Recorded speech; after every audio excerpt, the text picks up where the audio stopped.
Well, a very warm welcome to another episode of Fauza's Diary. If you are looking for something little and yet inspiring, then you have stumbled upon the right show. That's the beauty about my diaries. They inspire us, they encourage us, but also they make us think. Joining me today on this particular conversation is a dear friend, Paddy Kenneth, all the way from Vancouver, Canada. That's where she comes from. But she's joining me from United Arab Emirates, Dubai.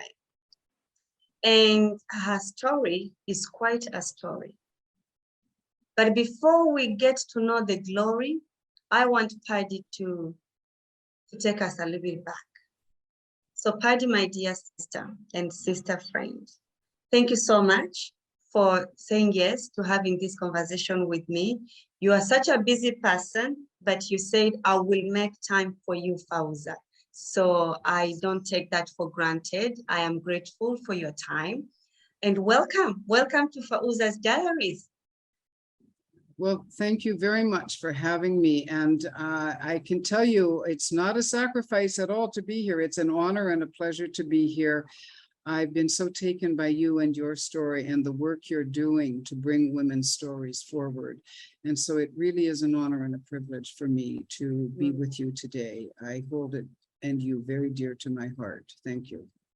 Thanks, Paddy. And yeah, I feel the energy is the same, because when I met you the first time, we actually passed each other from a conference that you were speaking, I was speaking, but we passed each other because of the time that each one of us was slotted in. But then our other friend, she was like, you need to speak to Paddy. And as usual, Paddy, most of the time, we see the glory of now what's happening. You know, you're a leader, you have done things with the United Nations, you have, you know, you have your own communication studio, you have a leading consultancy, Ashraf and Kenneth. You are doing quite a lot. But before we go into the glory, who is really Paddy Kenneth? Well, that is such a rich and beautiful question. Thank you very much. Paddy Kennedy was a little girl born in northern Alberta in the beautiful country of Canada. I always say that most Canadians are born with skates on their feet. They're either figure skaters or they are hockey players. I became a figure skater. I was born with a very disabling condition of the central nervous system. And nobody really knew what it was. And it wasn't until I was maybe about 10 or 11, after years of crying and nobody knowing what to do, because I just lived in this awful physical pain, that my mom took me to see a specialist. And the specialist said I had, you know, long legs and big feet, but I was still very short. And he said that she's like a puppy dog and she has to grow into those feet of hers. It's just growing pains. Put her in a sport. Well, I really loved the sport of figure skating. And eventually I did grow into my feet and my long legs, but I never outgrew the pain. I trained rigorously. I had as a little 10-year-old girl, I had the dream of the Olympics. And I was on the ice every morning at 5 a.m. I ran from school on my lunch break over to the ice arena, skated some more, back to school. Then from grade 7 on, I went to school half days and in the morning, and I trained and trained. I really trained. And the pain in my body did not subside, but any athlete will tell you that while they're in the middle of the training, you get the burn. And the burn is a very comfortable feeling. It's when you stop the exercising and the burn becomes pain. So I made it, I'm an older lady now. And so I was training for the 1972 Olympics. And I missed the trials for the team by 1/10 of a point. Just mainly because of a judge that didn't like me, but I will say it was my best performance of all of my competition career. Everybody, my coach, my mom, everybody was crying because this, you know, Olympics are every 4 years. I was at that time 17 or 18, but I secretly was like, oh, thank God. I can't do it anymore. 8 hours a day on the ice, then an hour and a half of ballet or gymnastics, followed by 50 laps in the pool, get into bed at night and scream in agony. So I thought, that's it, I'm done. And I turned professional, began my first coaching job when I was 19. That will be 51 years in September. I have been a coach and an entrepreneur all my life. This September. This September coming, it will be 51 years. So that PADDY Kennedy, you know, I know we're supposed to separate who we are from what we do, but when you've been a coach for almost 51 years, I am a coach. It's no longer what I do. It's actually who I am. So I began coaching competitive figure skaters, but the cold in the arena and the illness just kept getting worse and worse. Nobody knew what it was. And finally, when I'm giving you the Reader's Digest condensed version story. When I was in my 30s or so, they finally found out it was a disease of the central nervous system, very severe damage to my nervous system that I had encountered even before birth. So there was no cure. And I was given all kinds of terrible diagnoses. You're never going to work. You're never going to this. You're never going to that. You know, at one point, they gave me a year to live, on and on. Just the doctors of doom. But really and truly, my dear, by the grace of God, there was something in me. I think I'm my mother's daughter, that I refused all of that.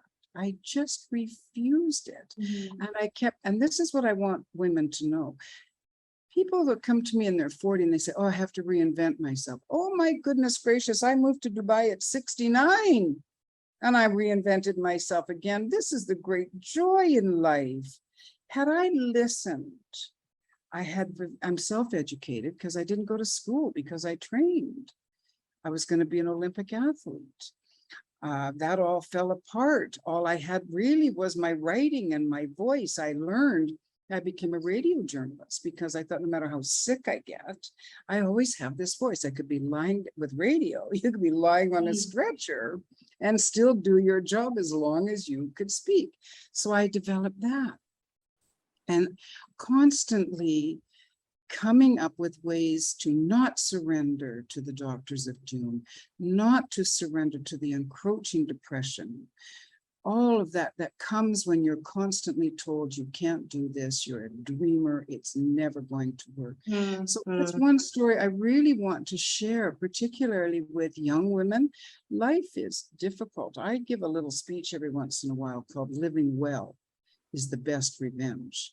Because life keeps coming at us and can defeat us in a moment, but we must believe in ourselves that we are bigger and better than any challenge that comes to us. So in a nutshell, I am a gal who doesn't accept no. I am a soldier and a warrior in the sense that I believe that every one of us, God does not make mistakes. We are each and every one of us born because we are supposed to be here. We are supposed to do the work that we have come to do. And that's really who PADDY Kennedy in a nutshell is.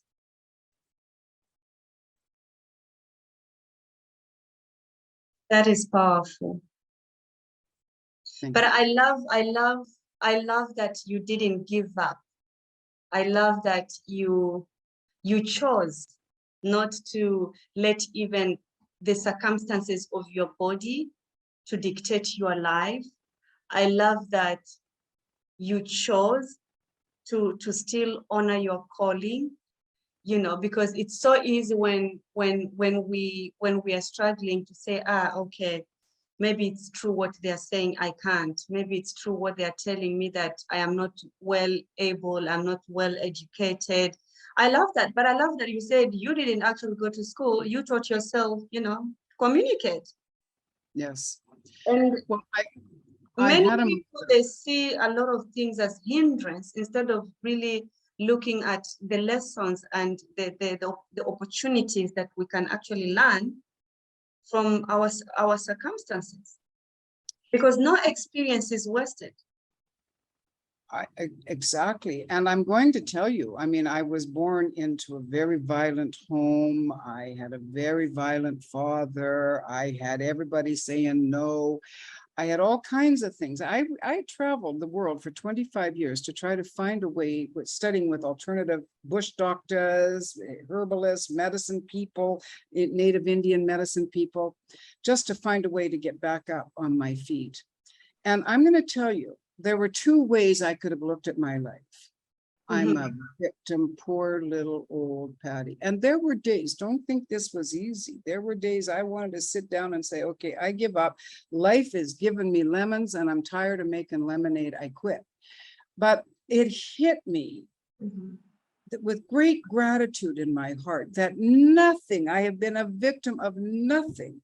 I have been gifted with experience after experience after experience.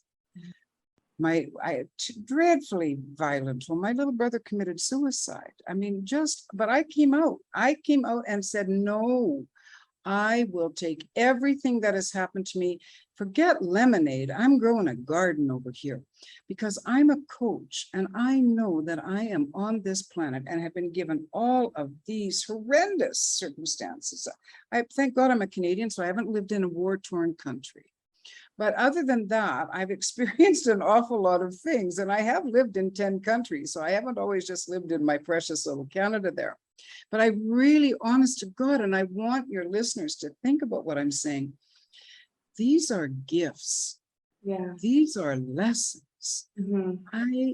May I say at 70, coming on to 70 years of age, that I know I am a good coach because I have been given so many experiences. There's pretty much nothing that could come my way that would knock me off my game. And I can come with love because my heart is full of love for my life, for every circumstance I've been through. And I think it's really important, as I keep saying all the time, to not let life get us down. Live well. It's just smack those troubles right in the face and say, I'm stronger than you.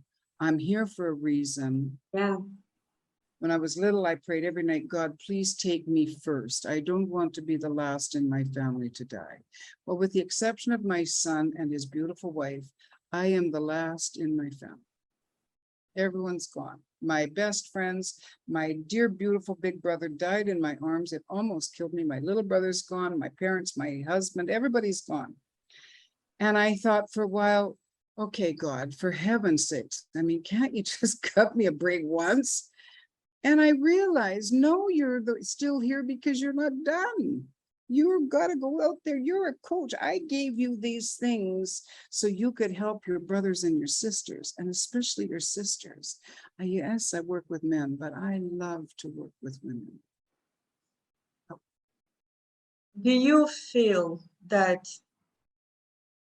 your prayers, because sometimes we pray and then years later, we see that our prayers, God has actually aligned them differently the way we were praying? Because I think when you share the spiritual part as a believer, you know, it's very clear in the Holy Book that, you know, he knows the days of our lives are numbered, and he knows everything about us. But hearing you here, your prayer was the opposite, and God has actually kept you, you know, for a reason, and you are still here. As a coach now, Paddy, how do you mix then the practical side of it and the spiritual part of it? Because I feel that you have prayed, you know, God has answered the way he has chosen to answer for his will, for his glory, for you here. And now at 69, Paddy, all these decades of life experience, right? You moved from Canada to the UAE, and you are still here and you are doing this. How do you balance the two? Because I think it's very fundamental. Well, there's a saying, I don't know where it is in the Bible, but many people quote it, that God knew us before we were born. That's right. And if anybody has done any of the studying of Esther Hicks and how she channels Abraham, we come to know that and I believe this to be true, that we made full agreements for all of the struggles and challenges that we were going to face, that it was established before we were born. I do believe that God, when I think that he knew me before I was born, I have tremendous courage then and faith. And that's why I know, for me, there's really no longer a difference between spirituality and practicality.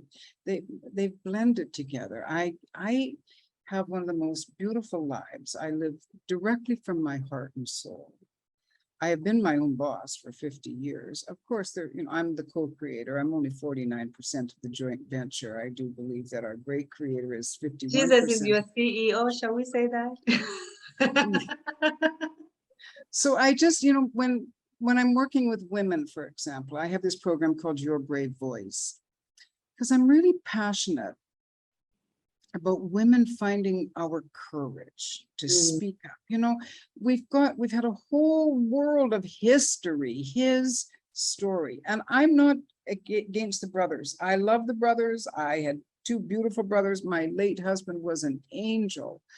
My son, I'm a big fan of men. I do not like bashing men. There's no purpose. There's no reason. It is up to us now in 2022, pretty much the world over. I know there are still some countries and cultures where women take chances by speaking up, but those of us who have the privilege and the freedom to use our voices, we must find our courage.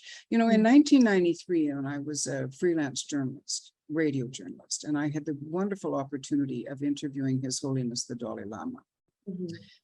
And we were talking about a number of things. And I said to him, what do you think, this was 1993, what do you think is the biggest dilemma or peril that we as humanity face? And he said that it is the men in power and their love of war toys that will take us to the brink of disaster. And he said, and it will be the women of the world who bring us back. And I said, how? He said, by using your voice. So it's time to speak up. You're missing at the table. We're out of balance. We need to hear from the women. So that was 1993. I had been coaching, but it was before the internet. I didn't have a global reputation. I tried, but I couldn't get my little army of women because I just, I was living in Vancouver at the time and just didn't. But now with the help, my business has been online. My communication studio has been online since 2008. And I've taught people, and mainly women, from 112 countries now. And I can tell you that all of us are confronted in some way. Either we lack the courage to speak up at the board, in the boardroom, or we have such courage that the men, who does she think she is? When a young man is assertive, he's a leader. And when a young woman's assertive, she's a biatch. And so no matter what side of the courage coin they're on, they still face a challenge. Yeah. So and then I was living in New York in the early 2000s, and I was working with an after-school group in Harlem, in the north part of Manhattan. And pretty much all African-American girls, a couple of Hispanic girls.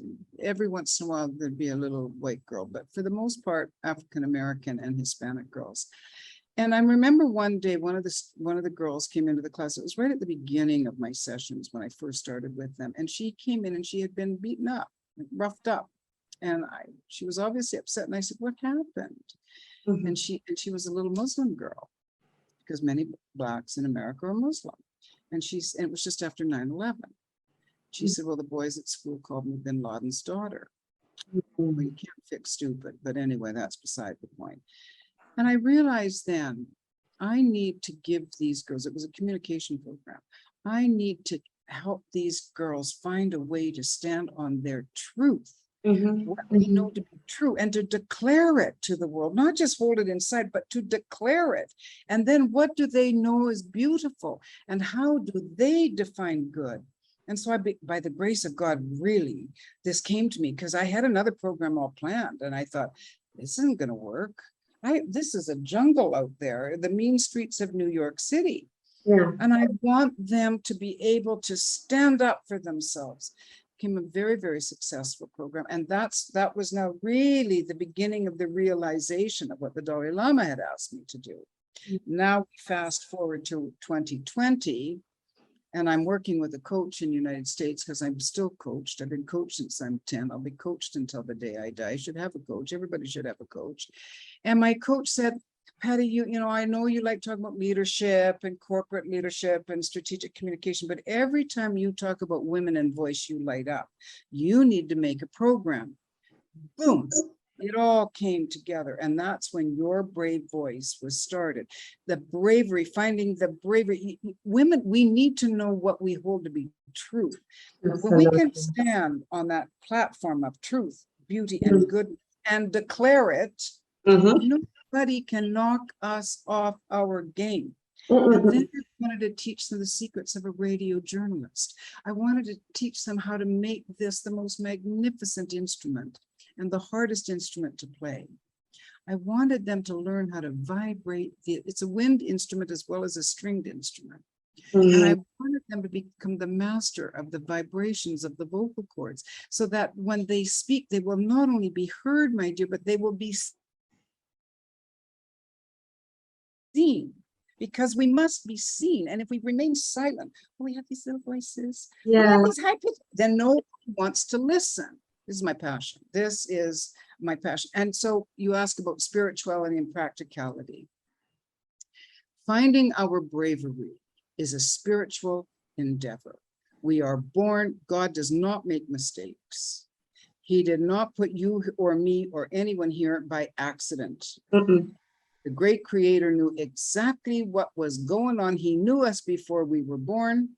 We agreed to come here and take our struggles. Why? So we could give back to the world. Life should be about giving to the world. We are given gifts.